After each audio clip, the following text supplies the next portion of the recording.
So I stumbled upon this website called America is Under the Curse of Demon-Possessed Musicians. It's at jesusissavior.com, and I will put a link down there. This contains an article called The Curse of Demon-Possessed Musicians. And I'll read a little bit from it. It starts out, rock music is a product of a disoriented, despairing, drug-related, sex-mad generation. There's no question about that. Really? There's no question about that? The first big rock singer was Elvis Presley. Not true. Who killed himself with drugs. Killed himself, is all in bold, with drugs. And went through women, continuously.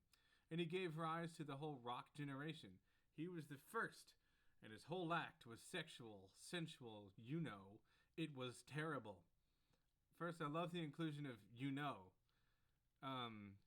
It's a very strange idiosyncrasy this author has, and it only appears in this first part. And it makes me wonder what kind of person this is. I mean, this person really believes this stuff. He says Elvis Presley was the first. And he's leaving out people like Big Chief and Tim Euro, and he's leaving out people. The first rock and roll record was recorded by the Delta Cats long before Elvis Presley. He wasn't the first rock and roll singer. He might have been the most famous around the time. But he's wrong. Elvis Presley was not the first. Big Chief, he did the leg thing, the shaking one leg and then shaking another leg. It was a showman, and he was a precursor to Elvis Presley. Elvis wasn't the first person to do what he did. Already, the author shows ignorance about the subject. Then he goes on. Elvis Presley, a monarch, mind-controlled slave, and monarch is in capital. Monarch is capitalized. I don't know who Monarch is. I know who the Monarch is. But I doubt he's talking about the cartoon character from Venture Brothers. A monarch mind-controlled slave believed he had a twin that communicated with him spiritually. In the Angel Times magazine October issue, a childhood friend of Elvis states that Elvis communicated with beings as a child. With beings. I'd like to state for the record that I also communicate with beings. Human beings. These beings had showed Elvis a vision of dancing and of people dressed in white with colors all around. Yeah, that sounds real evil. While it is popular to dismiss the vanishing twin phenomena with superficial medical explanations or with alien theories, at least some of the phenomena is the result of the Illuminati's massive system of abuse where they need babies for sacrifice, experiments, and programming. I love how the author dismisses medical explanations as superficial and alien theories, implying that that's crazy. But then he goes on to say that some of the phenomena were the result of the Illuminati.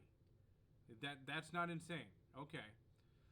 In the following statements, rock musicians testify of an outside power that has taken over them while writing and performing rock music. Some of them have actually identified this power as demonic.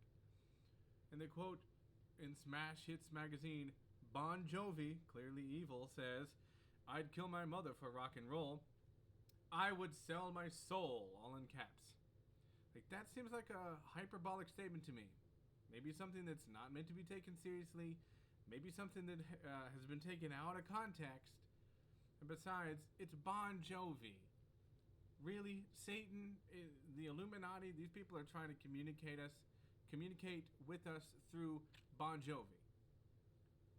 Then there's another quote, "I was directed and commanded by another power. The power of darkness that a lot of people don't believe exists. The power of the devil. Satan." This, apparently cited by Charles White, was a quote from Little Richard. Little Richard, Satan, trying to communicate to you through Little Richard. The music to Yesterday came to me in a dream. Paul McCartney. That's the devil wrote yesterday, wrote the music to yesterday. I'm sorry. I mean, I love yesterday.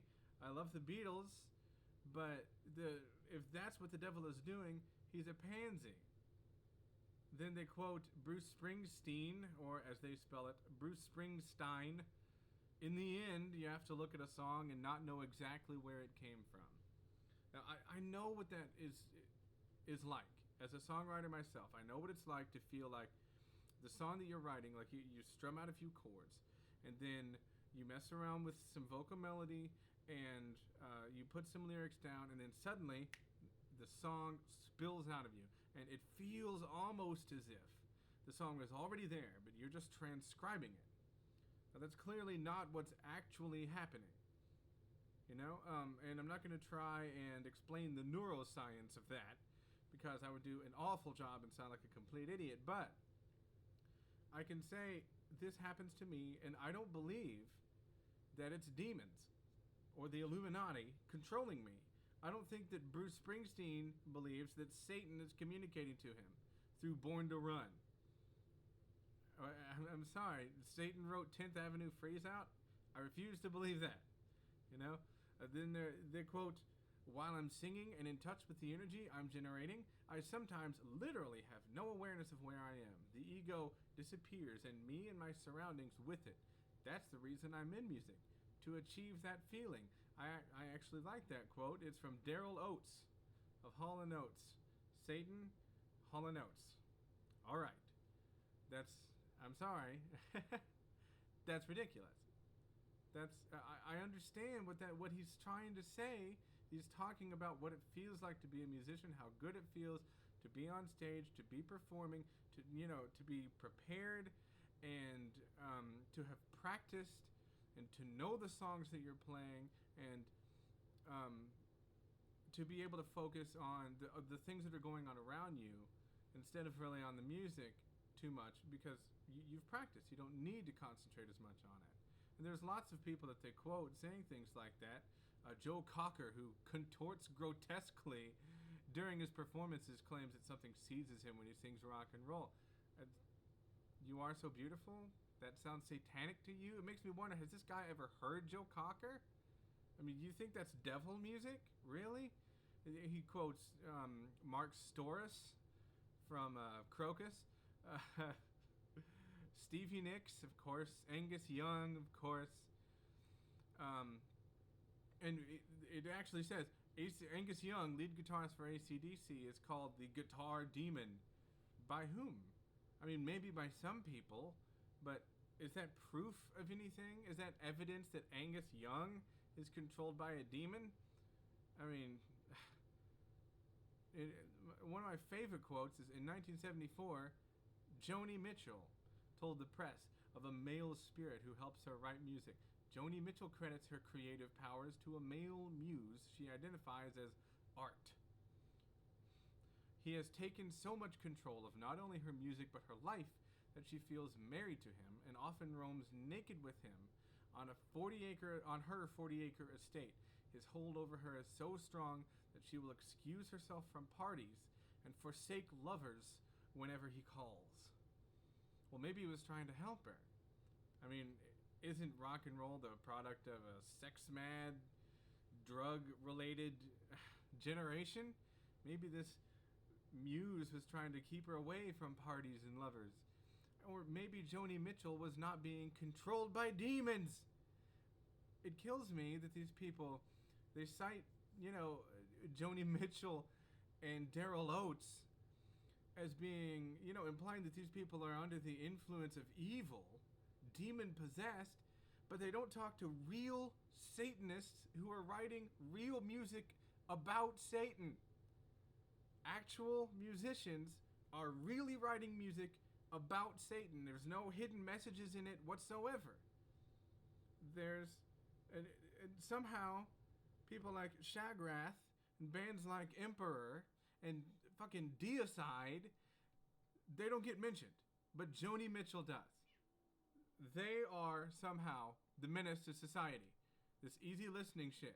And I like this music, okay? I do like Joni Mitchell. I do like Joe Cocker and AC/DC. I also like Emperor. I also like Angel Corpse. and Mortis and Dimmu Borgir. Okay? I'm sure it's Dimmu Borgir. I'm saying it wrong. Just kill me. But the point is,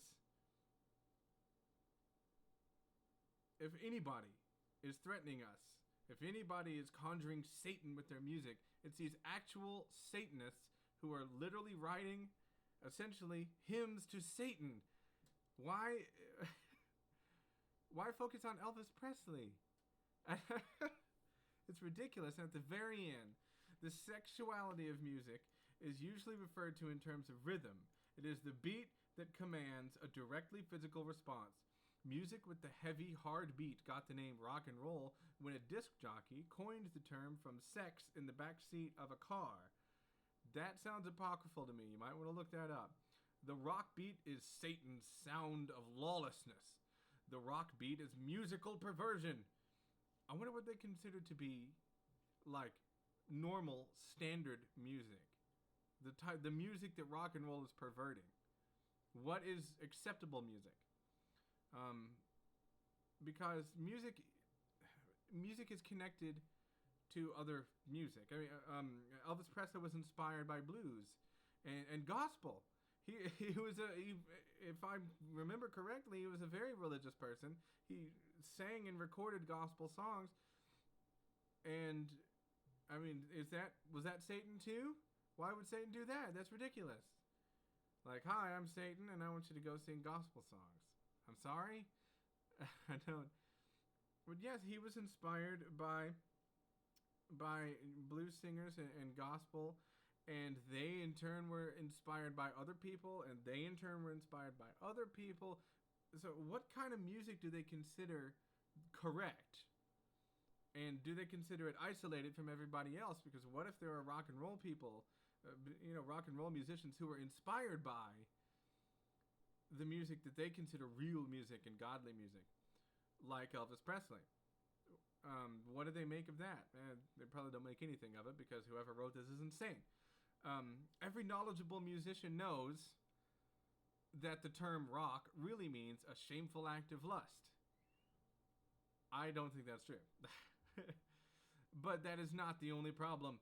The beat of rock is nothing new. Pagan, animistic tribes had the rock beat long before it came to America. They used the driving beat to get high and bring them into an altered state of consciousness. Traditional drumming and dancing techniques are designed to achieve this shamanic state of consciousness. You see, the beat is a vehicle for demon infestation.